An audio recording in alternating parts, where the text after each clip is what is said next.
حضرت عمر فاروق رضی اللہ تعالیٰ عنہ کا نام حضور کے اعلان نبوت کے بعد حضور کے بڑے دشمنوں میں گنا جاتا تھا. اسلام کے بڑے دشمنوں میں حضرت عمر فاروق کا نام گنا جاتا تھا. حضور علیہ السلام کے اعلان نبوت کے بعد اسلام کے دشمنوں میں صف اول میں حضرت عمر فاروق کا نام گنا جاتا تھا.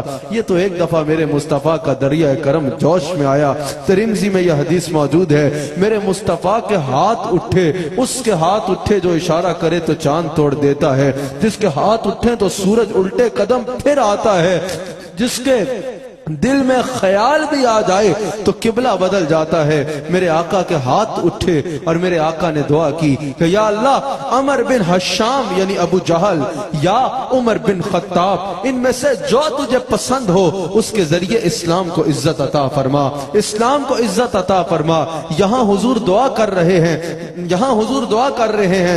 نور الابصار میں بھی سارا قبول اسلام کا یہ واقعہ موجود ہے جو میں بیان کر رہا ہوں. یہاں حضور علیہ السلام دعا کر رہے ہیں اور وہاں عمر فاروق تلوار تیز کر رہے ہیں. اور آج ان کی تلوار کیوں تیز ہو رہی ہے؟ آج یہ کہہ رہے ہیں کہ بس آج میں مسلمانوں کے نبی پہ حملہ کروں گا, آج بس کہانی ختم, آج میں مسلمانوں کے نبی پہ جا کے حملہ کروں گا. تلوار تیز کر رہے ہیں, تلوار تیز کر کے گھر سے تیز قدموں سے نکلتے ہیں. کسی نے پوچھا عمر آج کہاں کے تیور ہیں؟ کہا آج میں تمہارے نبی پہ حملہ کرنے جا رہا ہوں. غلام نبی نے کہا ہمارے نبی کی طرف بعد میں جانا, پہلے ذرا اپنے گھر کی تو خبر لو, تمہاری بہن نے اسلام قبول کر لیا ہے, تمہارے بہنوئی نے رسول اللہ کا کلمہ پڑھ لیا ہے, دونوں مشرف با اسلام ہو گئے ہیں. غصہ مزید بڑھ گیا, تیز قدموں کے ساتھ بہن کے گھر پہنچے. کس سے پہلے کہ وہ پوچھتے, دروازہ کھلنے سے پہلے ہی اندر سے قرآن کی تلاوت کی آواز آ رہی ہے, قرآن کی تلاوت کی آواز آ رہی ہے. دروازہ کھلا تو انہوں نے دیکھا کہ بہن قرآن کی تلاوت کر رہی ہے, بہنوئی بھی قرآن کی تلاوت کر رہا ہے. شدید مارا اپنی بہن کو, اپنے بہنوئی کو بھی خوب لگائیں. جب مار مار کے تھک گئے تو عمر فاروق نے اپنی بہن سے پوچھا اب رسول اللہ اب اپنے نبی کا دامن چھوڑے گی؟ اب حضور کا نام لیا, ان کو چھوڑے گی یا تجھے ختم کر ڈالوں؟ بہن نے کہا کہ عمر اگر تو خطاب کا بیٹا ہے تو میں بھی خطاب کی بیٹی ہوں, اگر یہ مار کیا ہے تو میرے جسم کے 1000 ٹکڑے بھی کر دے تو میں تو اپنے مصطفیٰ کو نہیں چھوڑوں گی, میں تو اپنے مصطفیٰ کو نہیں چھوڑوں گی. بہنوئی سے پوچھا تو بہنوئی نے بھی یہ کہا اگر مصطفیٰ کے نام پہ جان بھی چلی جائے تو سودا خسارے کا نہیں ہے, سودا خسارے کا نہیں ہے. عمر فاروق حیران ہوئے, کہا میری بہن آخر یہ ہے کون؟ بہنوئی سے پوچھا کہ آخر ایسا ہے بھی کیا کہ تم جان ان کے قدموں پہ نچھاور کرنا گوارا ہے لیکن ان کو چھوڑنا گوارا نہیں ہے؟ آخر یہ کون ہے جس کو دل دیا ہے؟ یہ کیسا دل ربا ہے کہ اس پہ جان دینا گوارا ہے لیکن اس کا نام چھوڑنا گوارا نہیں ہے؟ کہا ذرا مجھے بھی سناؤ جو تم قرآن پڑھ رہے تھے. بہن نے کہا نہیں, تم اس وقت مشرک ہو, مشرک ناپاک ہوتا ہے, جاؤ ذرا پاک ہو کے آؤ, جاؤ ذرا پاک لباس پہن کے آؤ تاکہ میں تمہیں یہ قرآن سناؤں. حضرت عمر گئے, غسل کر کے صاف کپڑے پہن کے اپنی بہن کے پاس آئے. جب بہن نے سورہ طٰہٰ کی کچھ آیات تلاوت کی, حضرت عمر فاروق کی آنکھوں سے آنسو جاری ہو گئے. کہا مجھے اور سناؤ. جب حضرت عمر پہ کیفیت ہو گئی تو وہ صحابی جو قرآن پڑھا رہے تھے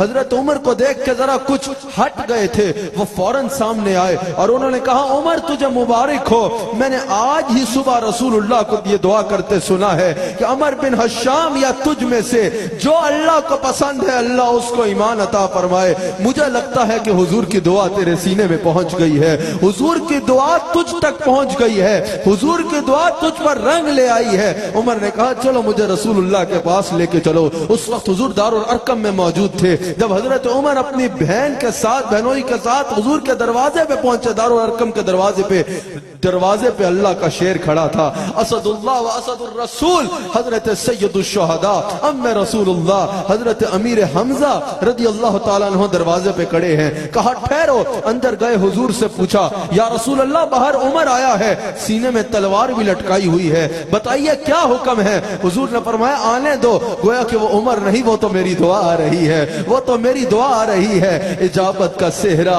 عنایت کا جوڑا, دلہن بن کے نکلی دعائے محمد محمد۔ حضرت عمر فاروق حضور کی بارگاہ میں حاضر ہوئے، حضور نے فرمایا عمر کہ اب بھی وہ وقت نہیں آیا کہ تو کفر اور شرک کو چھوڑ کے میری غلامی میں آ جا۔ کہا یا رسول اللہ میں آپ کا کلمہ پڑھنے کے لیے آیا ہوں، آپ کی غلامی کا پٹا گلے میں ڈالنے کے لیے آیا ہوں۔ حضرت عمر فاروق مشرف با اسلام ہوئے، آپ نے حضور کا کلمہ پڑھا، آپ نے حضور کا کلمہ پڑھا۔ اور تاریخ خلفاء میں امام جلال الدین سیوطی فرماتے ہیں کہ جب حضرت عمر فاروق نے کلمہ پڑھا صحابہ میں خوشی کی لہر ڈول گئی، ہر صحابی ایک دوسرے کو سینے سے لگا کے مبارکیں دے رہا ہے۔ عمر بن خطاب نے اسلام قبول کر لیا، عمر بن خطاب نے اسلام قبول کر لیا۔ حضور بھی خوش ہو رہے ہیں، سارے صحابہ خوش ہو رہے ہیں کہ آج عمر بن خطاب نے اسلام قبول کر لیا، ایک دوسرے کو مبارکیں دے رہے ہیں، ایک دوسرے کو سینے سے لگا رہے ہیں۔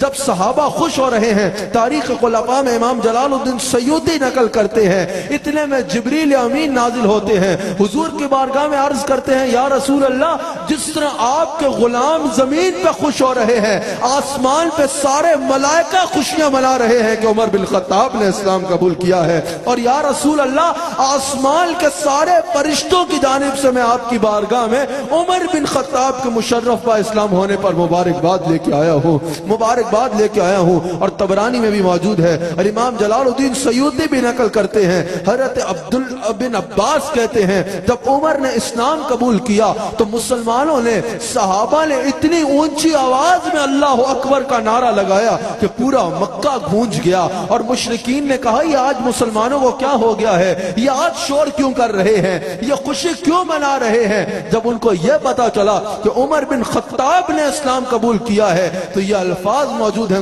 مشرکین کے، انہوں نے کہا کہ آج مسلمانوں نے ہم سے بدلہ لے لیا ہے کہ عمر بن خطاب ہم سے لے گئے، کہ عمر بن خطاب ہم سے لے گئے، آج مسلمانوں نے ہم سے بدلہ لے لیا ہے۔ امام حاکم نے بھی اس کو نقل کیا، اور طبرانی میں بھی موجود ہے، حضرت عبداللہ بن عمر جو حضرت عمر کے شہزادے ہیں وہ اس کے راوی ہیں کہ جب حضرت عمر فاروق نے اسلام قبول کیا تو حضور علیہ السلام نے 3 مرتبہ عمر فاروق کے سینے پہ ہاتھ پھیرا اور 3 مرتبہ دعا فرمائی کہ یا اللہ عمر کے سینے سے سابقہ عداوت کو مٹا دے اور اس کے سینے کو نور ایمان سے منور کر دے، نور ایمان سے منور کر دے۔